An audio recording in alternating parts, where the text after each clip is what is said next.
Shot in front of a live audience at Margarita Republic, it's Shots from the Bench. And now your hosts, Bob Wiltman and Bob Murphy. Good afternoon, everybody, and welcome to another edition of Shots from the Bench. It's only sports talk, and all opinions are, of course, both fabulous and flawed. I'm Bob Wiltman. My partner is Bob Murphy, and Greg Malinzuk's behind the scenes, taking care of the cameras and making sure that everything is sanity is kept and everything is under control. We're here at Margarita Republic in the beautiful Spanish Springs section of the Villages. Margarita Republic, where the food, fun, and fellowship are always seated first. We're here every Monday from 2 to 3, so come on up, in, out, or over if you get a chance. And if you can't be here, come back next week. We are here every Monday from 2 to 3. And, of course, we are the only sports talk show in the Villages. And that being said, partner, we've wrapped up another, week 16 of the NFL. And we have 17 weeks, and week 16's done, and then there were none. No undefeated teams left. Yeah. That's right. The Panthers bit the dust, didn't they, yesterday? Didn't play very inspired football. Well, there's no reason for them that they want to try to win all the games, but at no cost to their quarterback, although I give Newton credit. I watched him on a couple highlights. Good grief. He sticks his head in there. He's going to – I'm sure the coach told him, no more of that, please. Don't be, fighting for extra yardage. The Falcons the Falcons beat them 20-13. They actually looked like the Falcons we were talking about at the beginning of the season with Matt Ryan, Devontae Freeman, and what a great time to turn it on. And Julio Jones going off. Once you're eliminated from playoff contention, now you get fired up. That's I'm not sure I figure out exactly how that one works. But I don't think the Panthers really. I mean, they were somewhat going through the motions. I mean, they had nothing really to play for. No, I mean, it's nice. Hey, didn't want to get hurt or whatever. It's nice to have an undefeated team. It's better to get the first seed in the playoffs and not be hurt when it's playoff time. Absolutely. But let's, like I said, with the NFC races are in place, but we still haven't decided who's going to win the is it the NFC North? Is that the Well, I want to apologize for my shirt here. I don't know who you're rooting for, but I know that bothers you a little bit, but that's I'm usually not like this, so please apologize. Well, you got to be happy. You got to like the Vikings' chances. I'll tell you what, the pack looks like they're leaking oil, and the Vikings look like they're champing at the bit. So we'll see. You got to take it one game at a time. How many times have we sat here all year seeing somebody trending a certain way, and all of a sudden, boom, they get beat. No question. No question. It looks that way. That's all we can say. Yeah, it looks that way. But right now, in the NFC, if the playoffs were today, you got the Panthers and the Cardinals will have a first-round bye. And they deserve it. No and question. They'll play the winner. The Panthers will play. Well, there's a couple of changes that can happen here, but right now they would play the winner of the Seahawks and the Packers. That's today. Yeah. Of course, that's going to change can always next change. week. Absolutely. And then the Cardinals would play the winner of the Vikings and the Redskins. And that could change. And that could change. What could change about it now? We're not going to have any new teams, as you know. But the Packers and the Vikes could flip-flop, right? Yeah, they could flip-flop. And actually, for the Vikings case, it's kind of a weird case because they win the division, they get Seattle at home. If they lose the division, they go to Washington. Now that's what. So that's a real dilemma. You know what I'm although saying? you got to give Washington, they look like they're finally getting their act together. Maybe it's a mirage, but anytime you have to go on the road versus stay at home, you think that can't be good. But I'm a Seahawks believer, and I'd be real careful if I were them. Well, we crowned a division winner yesterday, the Redskins. Yes, the Redskins are there. Finally, somebody won the NFC East. And they earned it. They played well. They beat Philadelphia 38-24. Pounded them. Another week where Cousins has 4 or 5 touchdown passes. The guy just incredible the way he's been playing. And so 365 yards passing is nothing to. Well, I think that's fantastic. I think Washington's been a long suffering waiting for somebody who can really come in and maybe take control of their offense. Right. And I think he seems like he might be the guy. Maybe it might be a mirage, like I said, but with RG3 kind of a thing of the past. This guy looks like he's got control of the offense, and they're playing good ball. The Cardinals played the pretty big game against Green Bay and just absolutely creamed them. They sacked Aaron Rodgers 8 times and returned 2 of his fumbles for touchdowns. Every time I watch the Cardinals, they're weapons offensively. Yeah. They've got they got more than 1 or 2. They got like 4 or 5. When you see a defense playing like that, along with that offense, that's why they're seeded second. Cool. That's pretty doggone good. That's a team to be reckoned with right there. Absolutely. So the Cardinals and the Panthers look like the top 2 teams there. I mean, everybody else. I mean, like Packers, Vikings, Seattle are the little bit of the weak sisters compared to them two, but they could. Vikings are probably of the 3 playing the best of those 3 potential wild card Vikings teams. look like they're on top of their game. Peterson had a great game. Defensively, they played very well. And I'll tell you what, Bridgewater's winning me over because he's moving. He's not throwing the ball away. He's taking good care of the football, and that's what you got to do. What I like they're doing is he used to just drop back and the rush would come. Now they're throwing these little bubble screens, which deflates some of that rush. That's how you keep it honest. Absolutely. And that's keeping teams, more off that line, worried about those bubble screens. Yeah. And then he can take his shots down the field. And then, of course, hand off to Adrian Peterson. He's this coming week. The big game is going to be the Packers and the Vikings fighting for the division. And that's in Minnesota, right? No, it's in Green Bay. It's in Green Bay. Okay, see, I didn't know. So who knows what's going to happen there? Green Bay shellacked Minnesota the last time they played, but they don't look like the same team. They don't. And Minnesota doesn't look like the same team. They're not the same team. So who knows what's going to happen? But I'm just happy again that they're in the playoffs. That's fine. I picked them to be 10-6. They're 10-5. I hope my projection doesn't come true. Well, I'll tell you what, though. But like I said, the NFC they've got no pretenders. They got some pretty good teams in the playoff picture, and that's what you want. And let's real quickly, I want to segue to the AFC if I can. Sure. And we were just watching. Somebody explained to me, and maybe you can do it, maybe you can't, why we're going to talk about the Jets and the Patriots. 2020, there's a coin flip in the overtime. The Patriots win the coin flip, and they say, we're going to let you have the ball. It makes no sense on any level to me. I don't understand it. I don't get it because the Jets take it down the field and score a touchdown. No reason. Why would you do that? Game's over. You got Brady. You got the best. You got Tom Brady, arguably the best 2-minute guy in the NFL. Never mind, and they had more time than that. All they had to do was go down, score a touchdown, and win the game. And they hand the ball to the Jets. You go do it. Ryan Fitzpatrick just took advantage. He's like, and it's interesting you talk about Ryan Fitzpatrick. Yeah. He's like my closet AFC Player of the Year. Yeah. I watch that guy play, and he reminds me, like I was telling Greg about Billy Kilmer. Yeah. He sure doesn't look like he has an arm. He sure doesn't look like all he can do is lead and move the ball down the field, and he's amazing. He's the Kirk Cousins of the AFC. Well, that's what I think. I'll tell you because Kirk Cousins is doing the same thing for Washington that he's doing with the Jets. But the Jets have a defense. I agree with that. And while we're talking AFC, also, since we're not going to figure out what Belichick was doing, I'd like to thank the Steelers for participating. I got a big kick out of the fact that all they had to do was win their last 2 games against lousy teams, and they didn't just lose; they got beat by a third-string quarterback and a defense that was decimated.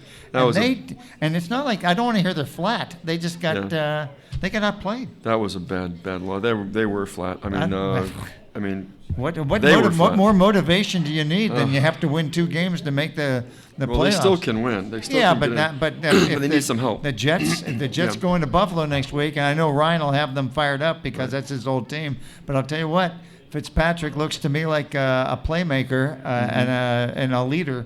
So we'll see what gives. We got the running game with Chris Ivory too. So absolutely. But Brandon Marshall. That just amazed me because I thought.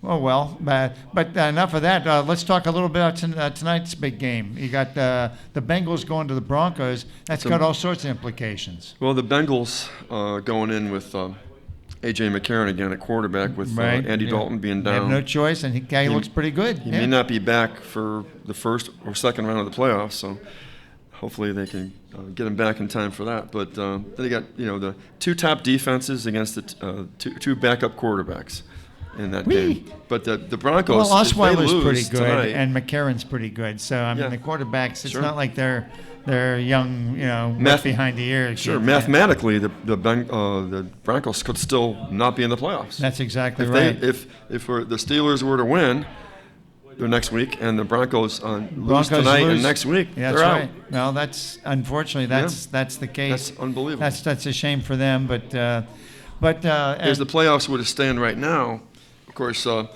in the south of the AFC, the Texans and Colts are still battling it out.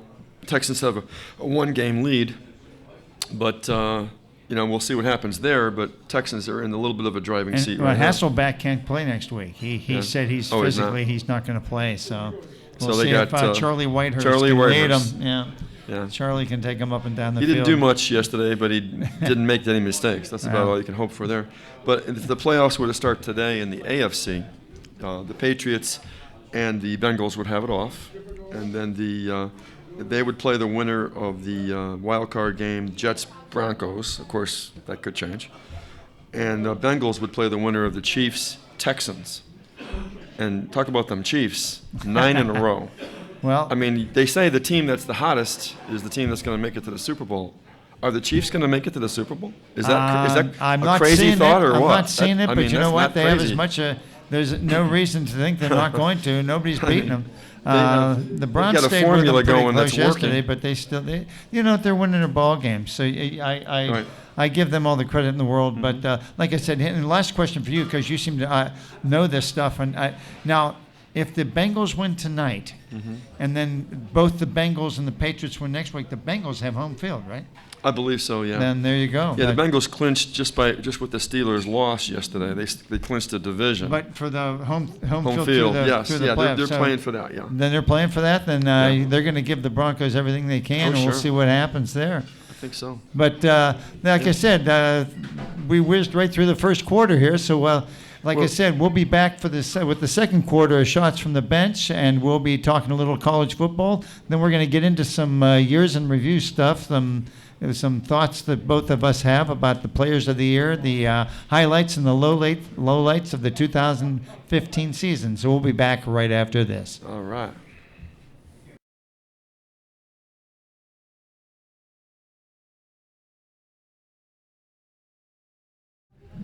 All right, we're back with the second quarter of Shots from the Bench here at Margarita Republic in the beautiful Spanish Springs section of the Villages. Margarita Republic, where the food, fun, and fellowship are always seated first. And partner, before we get into our retrospectives on who did great and who did bad in 2015, it's coming up. The big college playoff is coming up. So what are your thoughts? Got any thoughts about, we made some selections last week. Any changes in your philosophy, or you still like where you're going before? Well, I haven't heard any injuries during practice or anything. No, I haven't either. But no, I'm like I said, I think it's going to be Alabama and Clemson. And I know you differ with that a little bit, but I just think that when you get to these situations in championship games, it's the trenches that win the games. It's the offensive line, defensive line, well, you're right about and that. running game. And I think that's what Alabama has pretty much over everybody. And I agree with that. Of course, the Heisman Trophy winner, Derrick Henry, had something to say about that too. But he's got to have somebody blocking for him, and they can key in on him, and then they can go off passing too. So you got to watch out. But that's who I'm picking.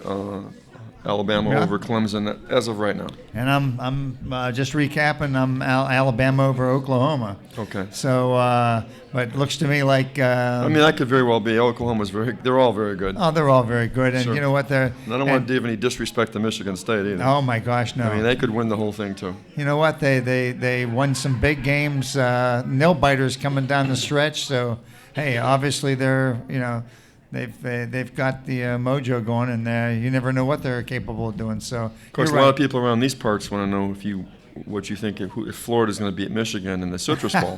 That's what we think. What we're worried about around here. You know? I'll tell you what.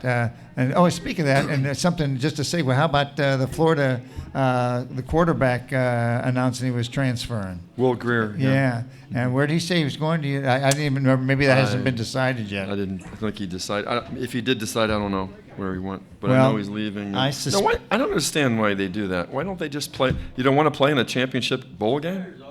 To put that on your resume? I can't figure it out. I don't understand why they would do that. Well, I guess he thought he wants out bad enough. Yeah, he wants bad enough, and I guess he's got some plan in mind. But that being the case, some backup quarterback comes in and goes off in the Citrus Bowl against Michigan for Florida, and then they got their number one for next year, I guess.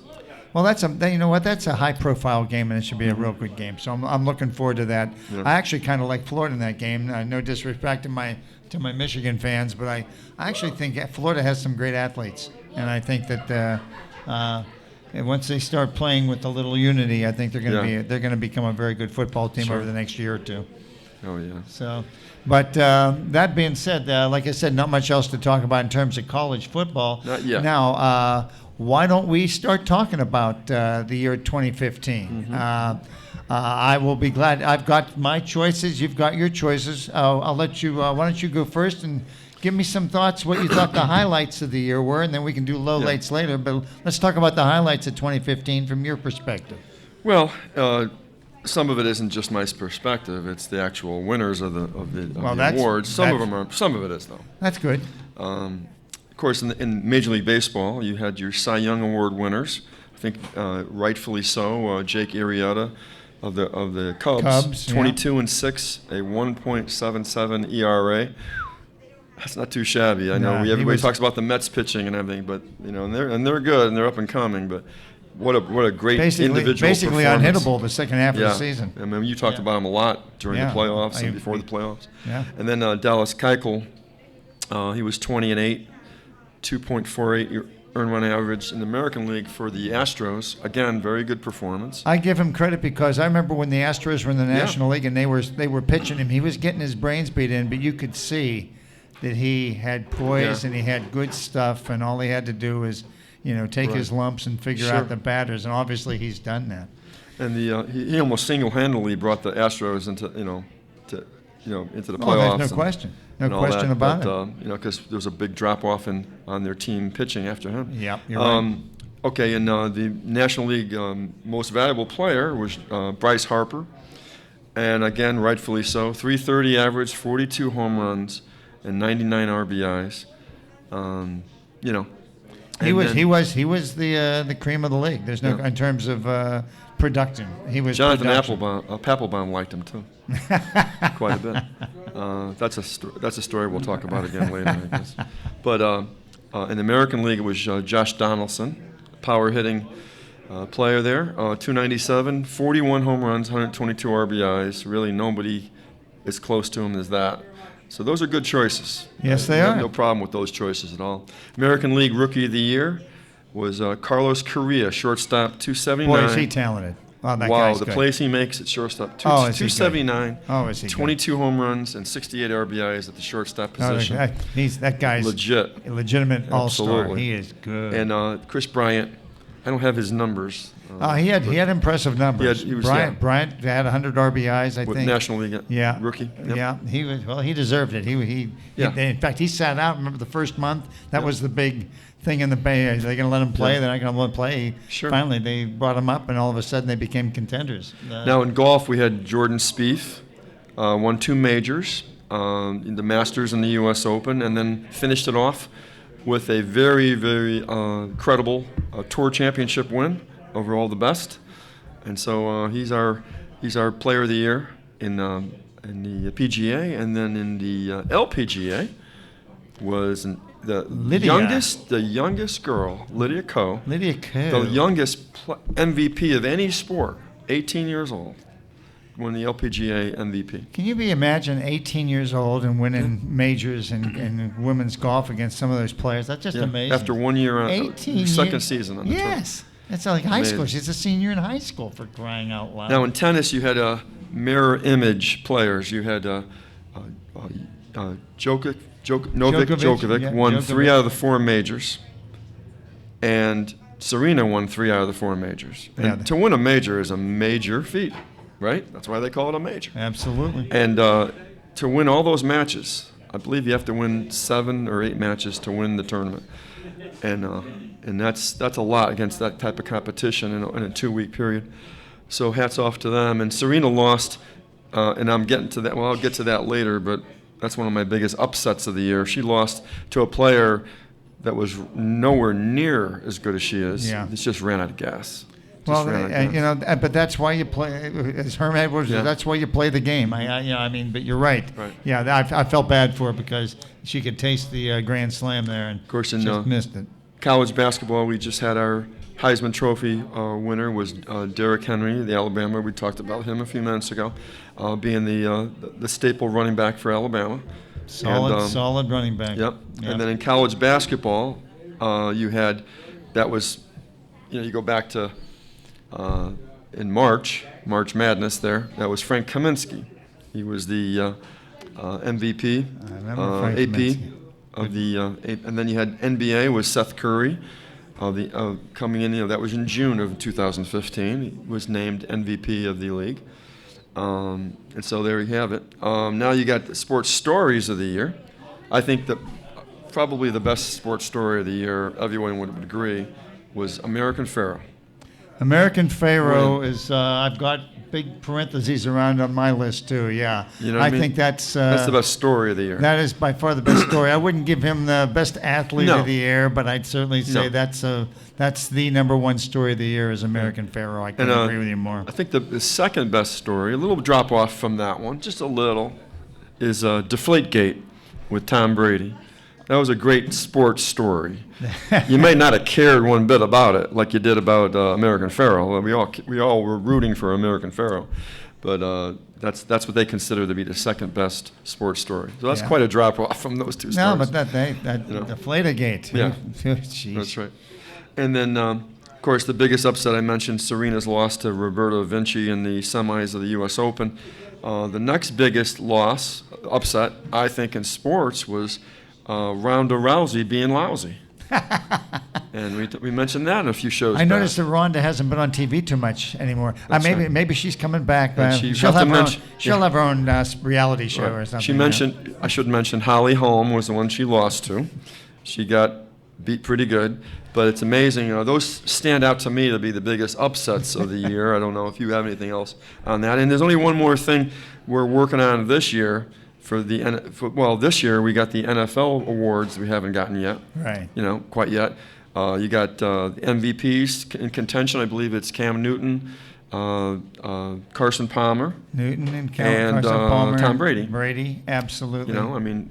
There may be someone else involved in there. I don't think so. Those are the top 3. Those are your 3. And then one other thing would be the rushing title, and going into the last game of the year in Green Bay, the Vikings, Adrian Peterson is 69 yards ahead of Doug Martin of the Tampa Bay Bucks for the rushing title. So those are some things of interest going into the last weekend of the season. And any other stories you had for highlights? I'll be brief, like I said. Some teams, maybe? You did a good recap. The way I set my whole thing up as a retrospective of the year is I have my 3 positive team highlights, my 3 individual highlights, and I have my 3 team lowlights and my 3 individual lowlights. Right. And like I said, and I know we're running out of time in this thing, so I'll probably wait until we go into the third quarter to go over mine. Okay. But it's interesting that you brought up Deflategate because I have that down as one of my lowlights, and I'm still not sure we know all the details. I'm still not sure. I had somebody swear that that's got to be the worst thing in the world, and I had somebody tell me who was in pro football saying that doesn't make any difference at all. So I have no idea. I can't honestly say if that's a big I don't know how much of an impact it has on the game, but it truthfully was one of the big stories. You're absolutely right. Well, I'll tell you what, we have come to it's halftime. We're past the 2-minute warning.